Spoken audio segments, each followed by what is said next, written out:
बिस्मिल्लाहिर्रहमानिर्रहीम, अस्सलाम वालेकुम जी। नवाज शरीफ का नंबर लग गया है और नवाज शरीफ का ऐसा नंबर लगा है कि सिर्फ नंबर ही नहीं लगा बल्कि नवाज शरीफ ने अपना पूरा प्लान बता दिया। नवाज शरीफ को इख्तिदार नहीं चाहिए, नवाज शरीफ को क्या चाहिए और क्या करने वो जा रहे हैं, इस बारे में हम आपको इस वीडियो में बताएंगे। बिल्कुल इस वीडियो को मुकम्मल देखना है, लाइक भी करना है, सब्सक्राइब भी करना है और शेयर भी करना है। इसके अलावा जी खबर माने का आ गया तो छा गया, कहाँ से आया आपको पता है, वो जेल वेल में थे और उनके आने की और छाने की बातें हो रही थी और अब वो वक्त हुआ जाता है। उनकी जो बयानात हैं, उनकी जो इंटरव्यूज़ आप कह लें, चले इंटरव्यू कह लें, मैं तो बयान कहूँगी उसको, मैं उसको एक बयान कहूँगी। उनका जो बयान है वो ऑलरेडी रिकॉर्डेड हो चुका है और अब वक्त आ गया है उनका खुद सामने लाइव आकर के बात करने का। कहाँ जाएंगे सामने, किसके पास जाएंगे और कहाँ जाकर के क्या बात करने वाले हैं, इसकी भी डिटेल्स हम आपको इस वीडियो में देंगे। इसके अलावा भाई अलीमा खान को मैसेज मिला है, शट अप, जी हाँ, मुंह बंद करने का मैसेज मिला है। ये मैं आपको नहीं कह रही, सॉरी मैं आपको नहीं कह रही, ये मैसेज मिला है अलीमा खान को।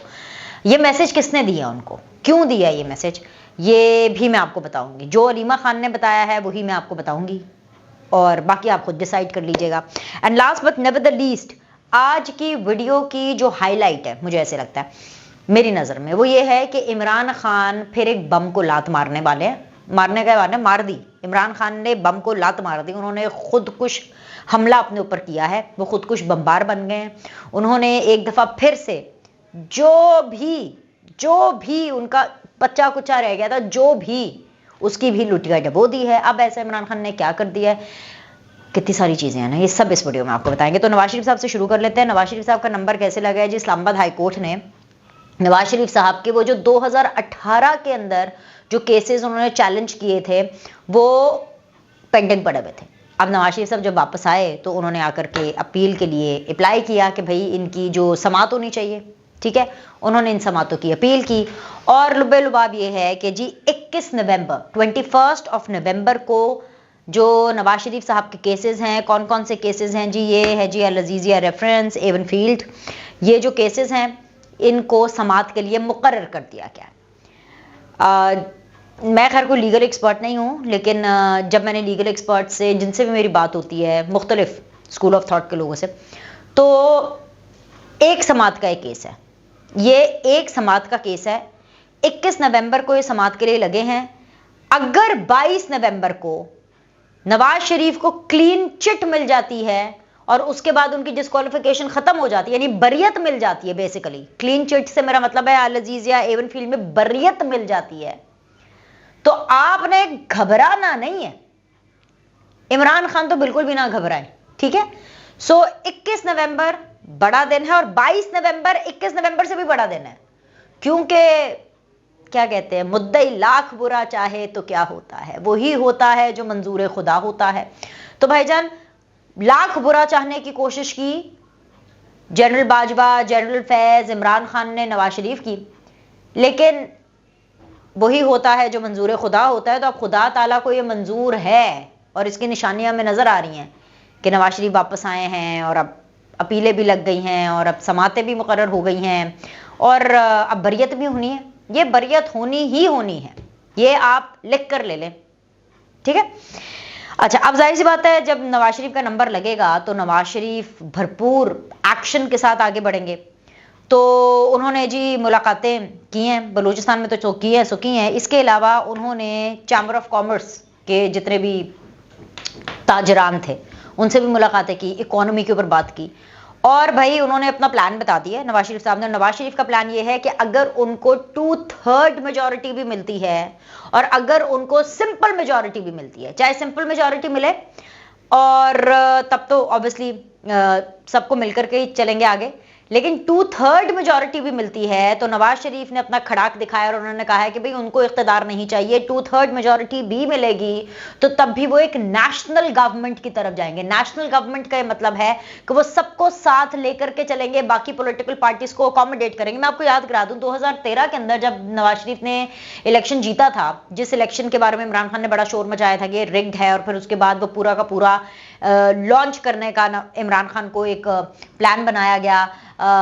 रिटायर्ड फौजी हजरात की तरफ से, और फिर ऑन सर्विस फौजी हजरात भी उसमें शामिल हो गए, या आप कह लें ऑन फौजी हजरात की तरफ से प्लान बनाया, फिर रिटायर्ड फौजी अफसरान को उसमें शामिल किया गया कि किस तरह से plan of launching Imran Khan जो है वो करना है आगे।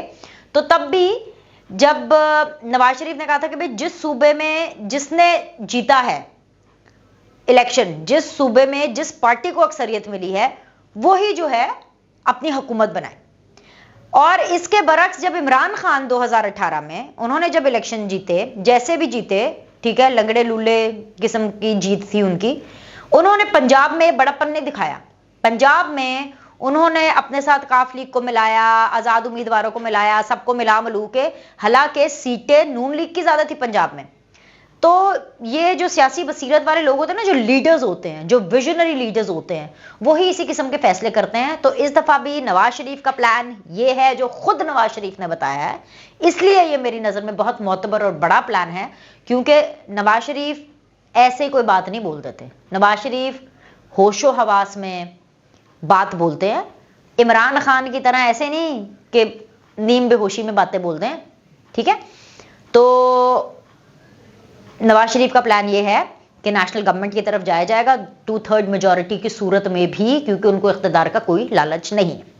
एक तरफ तो यह है जी नवाज शरीफ। दूसरी तरफ अगर मैं आपको इमरान खान साहब की बात बताऊं, तो इमरान खान साहब ने हर मौका और हर अपॉर्चुनिटी और हर तरीका अपनाया कि उनकी किसी तरह फौज के साथ राब्ते हो जाए। बैकडोर राब्ते भी करने की कोशिश की, अपने कुछ स्पोक्स पर्सन के जरिए जो है वो पैगामात पहुंचाने की भी कोशिश की, लोगों को टास्क भी असाइन किए अपनी पार्टी के अंदर जिनकी फौजियों के साथ अच्छी बनती थी कि भाई हमारा जरा पैचअप करा दें, हैं हमारा जो ब्रेकअप हुआ है हमारा जरा पैचअप करा दें।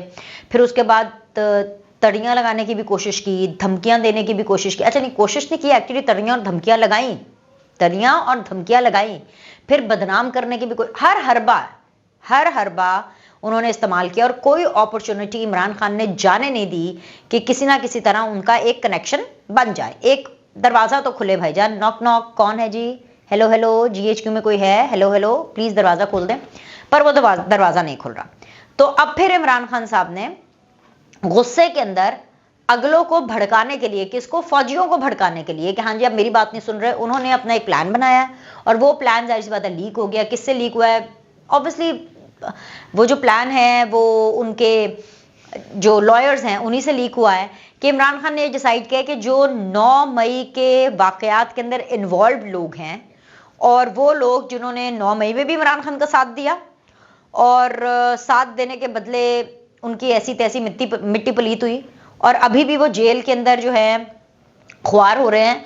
इमरान खान ने कहा है कि मैं उन्हीं को टिकट दूंगा, यानी यास्मीन राशिद को। आपको पता है यास्मीन राशिद पिछले कुछ अरसे से ये बयानात दे रही हैं कि मैं नवाज शरीफ को हराऊंगी, हैं मैं शरीफ खानदान का जो लीडर है, जो हेड है, उसको हराऊंगी। हैं वो ऐसे ही नहीं बातें कर रही, क्योंकि उनको ये कन्वे किया गया है कि टेंशन ना लें यास्मीन राशिद साहब, आपकी टिकट पक्की।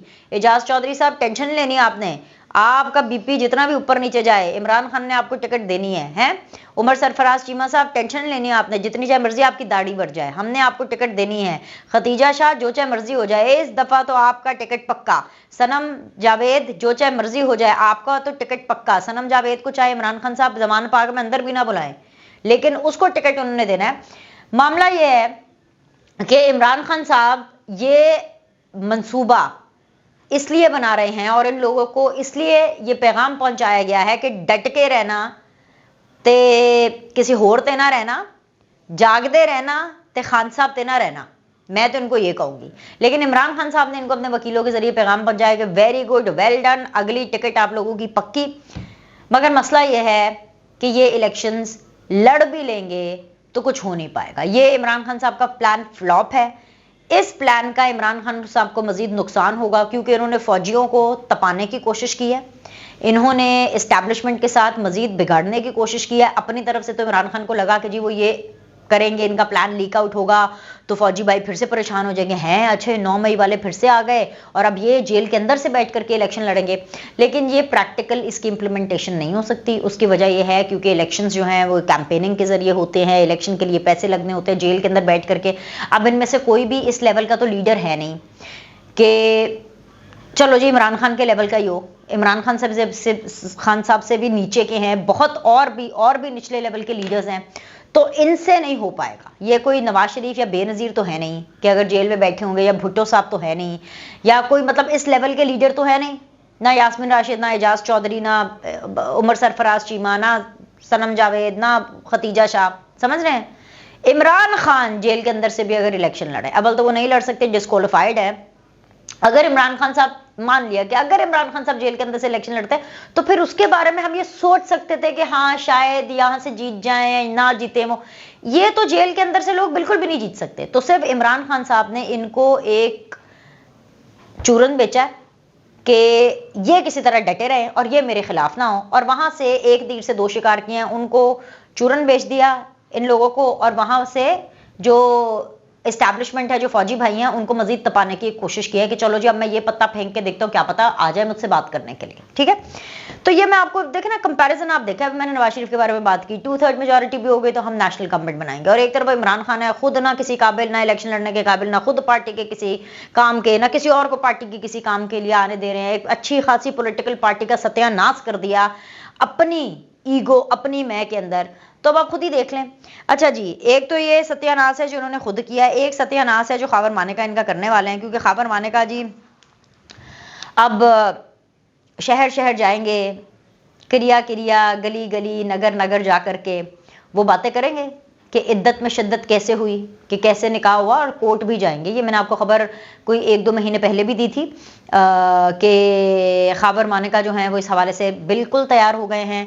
वो जो इद्दत में निकाह वाला मामला है उसके अंदर गवाही देने के लिए, तो अब ये वक्त हुआ जाता है। ऑलरेडी वो अपना एक पैगाम रिकॉर्ड करा चुके हैं। कुछ लोग कह रहे हैं इंटरव्यू है, मैं उसको एक पैगाम की तरह देखती हूँ, क्योंकि it is not for a television channel. मतलब वो कोई ऐसा इंटरव्यू नहीं है कि एक एंकर बैठा और सवाल करे, लेकिन उन्होंने कुछ अपने रिकॉर्डिंग्स कराई हैं, और वो रिकॉर्डिंग्स मंजर आम पर आने वाली हैं। वो तो खैर आएंगी, लेकिन खावर मानेका सालम हालत में बकल्लम खुद हशाश बिशाश अपनी मर्जी से, अपनी विल से जाएंगे, और ये अदालत के अंदर जाकर के इद्दत में शिद्दत वाले मामले के अंदर गवाही देने वाले हैं कि जी इनकी तलाक कब हुई थी। और जब वो अपनी तलाक के बारे में बताएंगे कि जी इस तारीख को उन्होंने तलाक दी थी, तो उससे खुद ही जो मामला है वो हल हो जाएगा और फैसले की तरफ चला जाएगा। तो इससे जो है वो कहते हैं ना final nail in the coffin, इससे इमरान खान साहब की वो जो सियासी कबर है, जो सियासी ताबूत है, उसमें एक ये कील भी ठुकने वाला है। तो इसलिए मैं कह रही हूँ खावर मानेका आ गया तो छा गया, ये मामलात हो चुके हैं। इसके अलावा जी और मैंने आपको क्या बताना था, हाँ जी बड़ी ज़रूरी बात है। बात ये है कि अदालत के बाहर जो है खड़े होकर के अलीमा खान साहिबा ने मीडिया से गुफ्तगू की। उनके साथ जो है शाह महमूद कुरैशी साहब की साहबजादी भी थी, और सवाल जवाब का सिलसिला चलता रहा, और वहाँ पर एक इंकशाफ किया अलीमा खान साहिबा ने। और अलीमा खान साहिबा ने ये इंकशाफ किया कि भाई उनको मुंह बंद करने के मैसेजेस दिए जाते हैं। तो जब वो ये बात करी थी ना, तो मुझे एकदम से याद आया कि मरियम नवाज के बारे में जब जनरल फैज़ हुआ करते थे, और जनरल फैज़ जो है वो मरियम नवाज के हवाले से ये कहा करते थे कि ये बोलती बहुत है, ये अपना मुंह बंद करें, मरियम नवाज अपना मुंह बंद करें।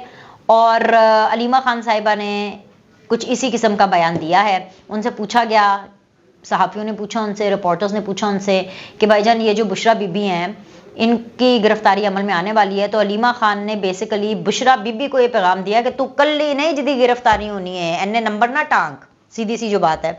तो उन्होंने इसका जवाब दिया कि भाई सबको पैगाम आ रहे हैं, मुझे यानी अलीमा खान को ये पैगाम आता है। कौन देता है पैगाम उन्होंने ये नहीं बताया, लेकिन उनका तासुर यही था कि जी इस्टेब्लिशमेंट से शायद उनको पैगाम आ रहे हैं कि जी पैगाम आ रहे हैं कि शट अप, अपना मुंह बंद करो, आप बोलती बहुत है। आप देखें ना, ये भी भला कोई बात है कि मुझे बोलने के ऊपर गिरफ्तार कर लिया जाएगा। हम तो सिर्फ अपने भाई की वजह से जो हैं वो यहाँ पर हैं, बाहर हैं, हमें आप चाहे अंदर कर दें, अगर आपने इमरान खान को बाहर नहीं करना। तो ये उनके अल्फाज थे। सो कहने का मतलब ये है कि अलीमा खान ने भी एक तीर से दो शिकार किए। एक, उन्होंने पब्लिकली बुशरा बीबी को ये बता दिया कि आप अकेले अपने नंबर ना टांकें कि हाय बुशरा बीबी ने गिरफ्तारी दी है और बुशरा बीबी गिरफ्तार हो गई हैं इमरान खान साहब की मोहब्बत में, और इमरान खान साहब की वो शरीक हयात है। तो अलीमा खान ने बुशरा बीबी को जवाब दिया कि तू कल्ली नहीं, साडा भी नंबर लग गया है और हमें भी पैगाम दे रहे हैं। और जो दूसरा उन्होंने मैसेज दिया है, वो उन्होंने मैसेज ये दिया कि एक दफ़ा फिर से उन्होंने ये बड़ा इल्ज़ाम लगाने की कोशिश की है बड़े लोगों पर, बड़े लोगों पर, कि जी वो उनको मुंह बंद करने का और चुप रहने का पैगाम दे रहे हैं कि चुप रहें वरना आपको अरेस्ट कर लिया जाएगा। खैर जी, इन ढेर सारी बातों के बाद तो मुझे लगता है कि मुझे तो एक ब्रेक चाहिए। आप भी एक ब्रेक ले लें और इंशाल्लाह ताला आपसे अगली वीडियो में मिलते हैं। अभी के लिए लाइक करें, सब्सक्राइब करें। सी यू सून।